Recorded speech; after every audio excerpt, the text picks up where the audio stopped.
What is up, guys, and welcome back to the Life's a Dance podcast. I am so happy that you decided to take time out of your busy schedule and press play, because not only are you supporting me, you and this channel, you are supporting you on your journey to demystifying and untangling all that crazy shit that's going on up in your head so that you can live a life that has more purpose, more meaning, and more authenticity, which is what this is all about.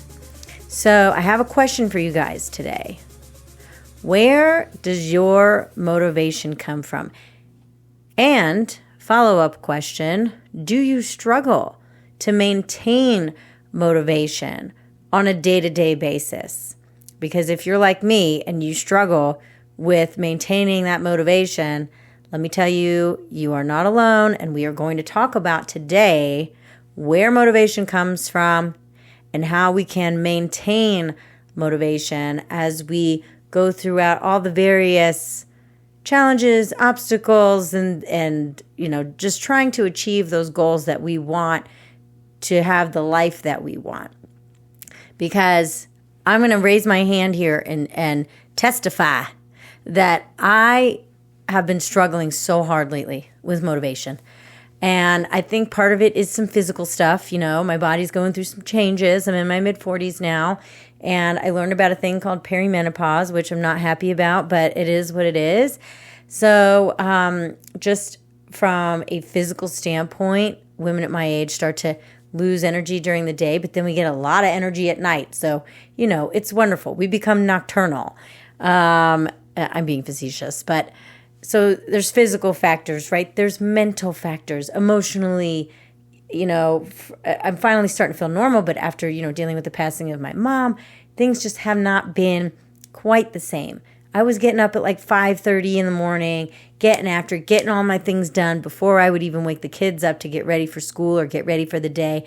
And now I'm waking up about, an hour later every day. It's become a habit, a bad habit in my opinion. And I know some of you are going to be like, Trey, God, 6:30 is so pretty damn early. I'm like, I know, but it's not early enough for what we have going on trying to maintain this household. Like, I have got to have my me time before I get into my day. Otherwise, it just doesn't feel the same. The rhythm is just completely knocked off tilt.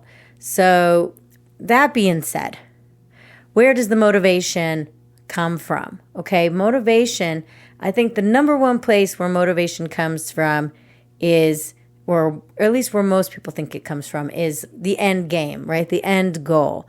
So I'm very good about maintaining my fitness regimen. I do that every day. Even if I don't get to it until later in the day, I still do it every single day. And specifically today, I was thinking to myself as I walked, I was trudging more like it down the stairs to the basement to get in my workout, and thinking to myself, God, I just really don't want to do this today. I'm not feeling it.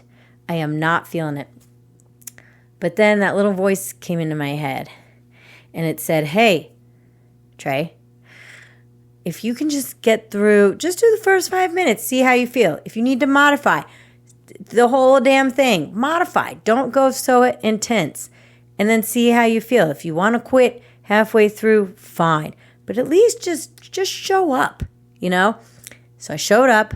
I did the things. And of course, after just 3 to 5 minutes, I'm like, okay, let's do this. Let's fucking get after it. Let's get some of this pent up aggression and shit out of my body now, so I'm not feeling it throughout my day. And then I feel better afterward. So, but where does that, and the motivation to even do the workout to begin with is because I'm vain and I want shamelessly to look good naked, okay? I'm just going to put it out there, guys. It's weird. Sorry, kids, if you happen to watch this, but it's like, it's true. I just want to be, at the end of the day, I want to look good in a bikini, okay? When I go on vacation and we're taking photos for Instagram, which I'm never on, but you get the point. I mean, there's also obviously other health benefits, emotional benefits that I get from it, which is, the other like pillar of why I do it. But I'm not going to lie. I just want to look physically good. So, or at least that was the main motivation when I first started. But where does motivation go after that first couple of weeks where you're like, because I've been doing this for years, so which leads into the next point.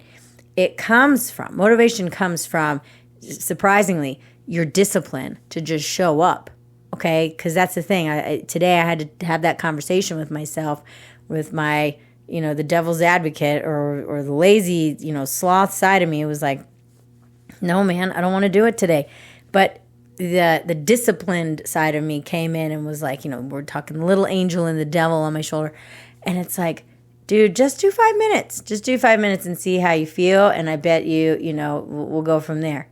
Because I'm just so used to doing it. And I know that I'm going to feel like shit mentally and physically if I don't.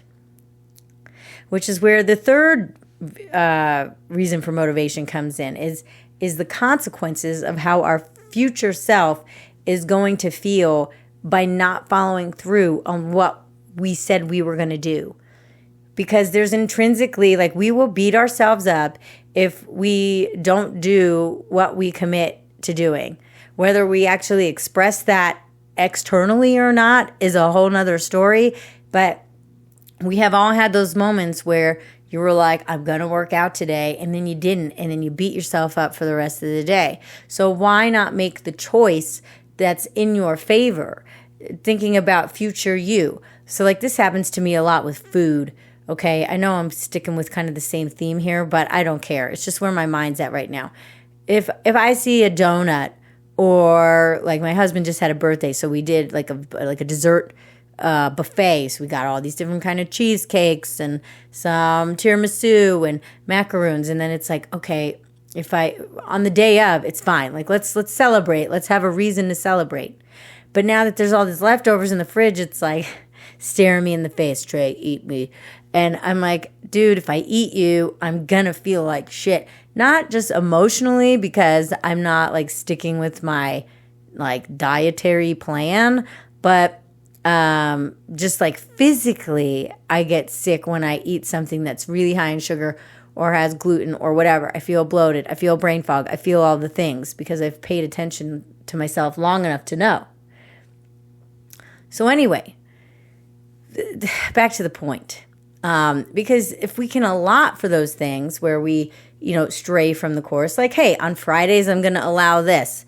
Or on Sundays, that's my lazy day. I don't have to do shit on Sundays. Let's start implementing guidelines and boundaries so that we can better stay, we do a better job of actually staying the course to a goal that we were initially motivated to accomplish, where we may have gone off track.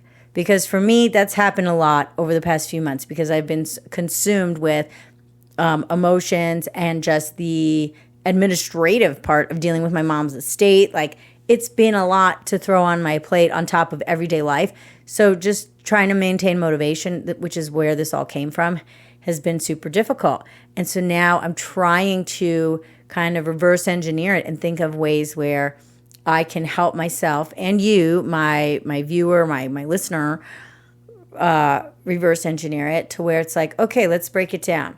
The initial goal was this, and if I practice this every single day, I will create the discipline that, because motivation, let's be real, it fades. The excitement about a goal will fade, but the motivation to just show up, if you can just show up for 5 minutes towards your goal every day, you'll get there. You'll get there, dude. And even if you don't get there right away, that doesn't matter. You're going to feel good that you showed up for yourself, which will, again, create that forward momentum that's going to get you excited about showing up the next day and making you feel proud of yourself and making you feel more confident in yourself because you were showing up for yourself, okay? And all the other benefits will come as a result. But, because depending on your goals, it could affect your family and your finances and, your career. So, but it's little things that little choices that we make throughout the day to just show up and have integrity to do the things that we say we're going to commit to, even if it's just for a couple of minutes. It's how I quit smoking, actually. It was, I in the reverse way. I was like, okay, if I'm craving a cigarette, but if I can go 1 more minute without actually smoking that cigarette, I bet you I'm going to forget about it. And And it helped. It actually did help me. I would forget about the damn cigarette and I would go on about my day. And coupled with a few other different strategies, I was able to quit without the help of patches or medications or anything like that. So anyway, just some food for thought. That's going to do it for today, guys. I hope you got some good little tidbits and tricks on how to create your motivation and stay motivated. If you have any ways that you stay motivated in terms of like the things that you do to keep on track, please drop a comment. I'd love to know. Please share with me. Until next time, guys, I love you all. Let's dance.